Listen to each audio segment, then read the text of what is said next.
Farmer minister of the DMK morning கேட்டிருந்தாங்க. Already டேப்ஸை பற்றி ஆல்ரெடி நான் சொல்லிட்டேன்.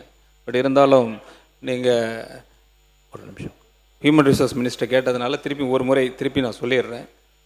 இந்த டேப்ஸை பொறுத்த வரைக்கும் பார்த்தீங்கன்னா டிஎம்கே பீரியடில் தான் ஒரு கமிட்டி போட்டிருந்தாங்க, ஹெட்டட் பை ககன்தீப் சிங் பேடி. அவங்க ரெக்கமெண்ட் பண்ணிட்டு போனது தான் இப்போது 3 விஷயம் ரெக்கமெண்ட் பண்ணியிருக்கிறாங்க, முக்கியமான 3 விஷயங்கள். அதை கண்டிப்பாக நமது தமிழக வெற்றி கழகம் கண்டிப்பாக under chief minister honourable chief minister C Joseph Vijay கண்டிப்பாக இதை நடைமுறைப்படுத்துவாங்க. அதில் 3 விஷயம் நீங்கள் ரெக்கமெண்ட் பண்ண, அந்த கமிட்டி ரெக்கமெண்ட் பண்ணது ஆக்சுவலாக 50% of the last pay drawn அது கண்டிப்பாக கேரண்டி பென்ஷனாக கொடுக்கப்படும் லாஸ்ட் பே ட்ரானில்.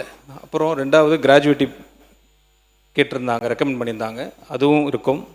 ஃபேமிலி பென்ஷனும் அதில் மென்ஷன் பண்ணியிருந்தாங்க, அதுவும் கண்டிப்பாக இருக்கும். இது நடுவில் நாங்கள் இன்ட்ரீம் பே அவுட்னு சொல்லிட்டு இப்போ கொடுக்க ஆரம்பிச்சிட்டோம் பென்ஷன்ஸுக்கு. இதில் நடைமுறையில் இப்போ நாங்கள் என்ன பண்ணிகிட்ருக்குறோன்னா, ஃப்ரேமிங் த ரூல்ஸ் கொஞ்சம் ஃப்ரேம் பண்ணிகிட்ருக்குறோம். அப்புறம் ஆப்ரேஷனல் கைட்லைன்ஸ் நடந்துகிட்ருக்கு ஒர்க்கு. கூடிய சீக்கிரத்தில் இம்ப்ளிமெண்டேஷன் ப்ரொசீஜரும் நடைமுறை கொண்டு வரப்படும். இந்த அவைக்கு திருப்பி மீண்டும் ஒரு மாதிரி சொல்லிக்கிறேன், டேப்ஸ்ன்றது கண்டிப்பாக வரப்போகிற நாட்களில் நடைமுறைப்படுத்தப்படும். தேங்க்யூ.